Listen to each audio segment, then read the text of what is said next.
இந்த பதிவை கேட்டுக்கொண்டிருக்கும் நல்ல உள்ளங்களுக்கு உங்கள் சுவாமிநாதன் ஜோதிடரின் அன்பான வணக்கங்கள்.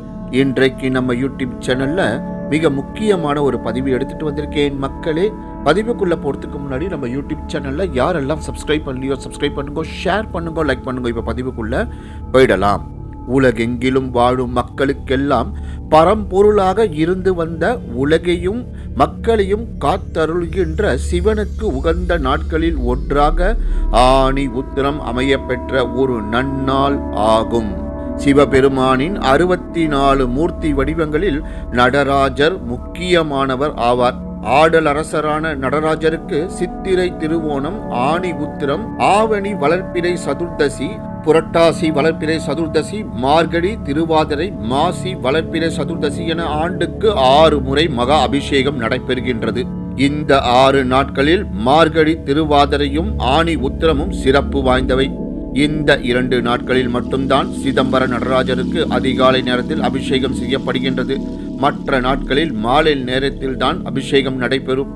சிவபெருமானின் பஞ்ச சபைகளில் பொற்சபையாகவும் பஞ்சபூத தலங்களில் ஆகாய தலமாகவும் போற்றப்படுவது சிதம்பர நடராஜர் ஆலயம். நடராஜ பெருமான் ஆடும் ஆனந்த தாண்டவம் படைத்தல், காத்தல், அழித்தல், மறைத்தல், அருளல் என 5 தொழில்களையும் உணர்த்துகின்றது. வலது கையில் உள்ள உடுக்கை படைத்தலையும், உயர்த்திய வலதுகரம் காத்தலையும், இடதுகரம் அழித்தலையும், ஊன்றிய பாதம் மறைத்தலையும், மற்றொரு தூக்கிய நிலையில் உள்ள கால் அருளையும் குறிப்பதாக கூறப்படுகின்றது. திருமஞ்சனம். திருமஞ்சனம் என்றால் மகா அபிஷேகம் என்று பொருள். திருமஞ்சனம் என்பது தெய்வத்தை நீராட்டி குளிர்விக்கும் நிகழ்வாகும். தேவர்களின் சந்தியா காலமாக விளங்கும் ஆனி மாதம் இறை வழிபாட்டிற்கு உகந்த மாதமாகும். இந்த மாதத்தில் நடராஜ பெருமானுக்கு சிறப்பு அபிஷேகம் மற்றும் ஆராதனை உத்திர நட்சத்திர நாளில் நடைபெறும். இதுவே ஆனி திருமஞ்சனம் என்று போற்றப்படுகிறது. சிதம்பரத்தில் நடராஜ பெருமானுக்கு நடத்தப்படும் ஆனி திருமஞ்சன விழா மிகவும் சிறப்பு வாய்ந்ததாகும். நடராஜருக்கு அபிஷேகம் ஏன்?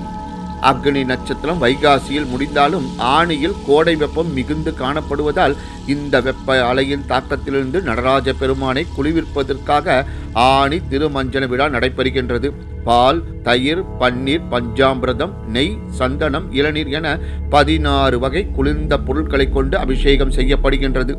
நடராஜ பெருமானுக்கு செய்யப்படும் ஆணி திருமஞ்சன தரிசனத்தை கண்டால் பெண்கள் தீர்க்க சுமங்கலியாகவும் கன்னியருக்கு நல்ல இடத்தில் திருமணம் அமைவதாகவும் நம்பப்படுகின்றது. இந்த அற்புதமான காட்சியை தரிசனம் செய்பவர்களுக்கு செல்வ வளம் பெருகும், கணவன் மனைவியிடையே ஒற்றுமை அதிகரிக்கும், பெண்களுக்கு நல்ல இடத்தில் திருமணம் கைகூடும், ஆண்களுக்கு மனதில் தைரியமும் உடல் பலமும் உண்டாகும்.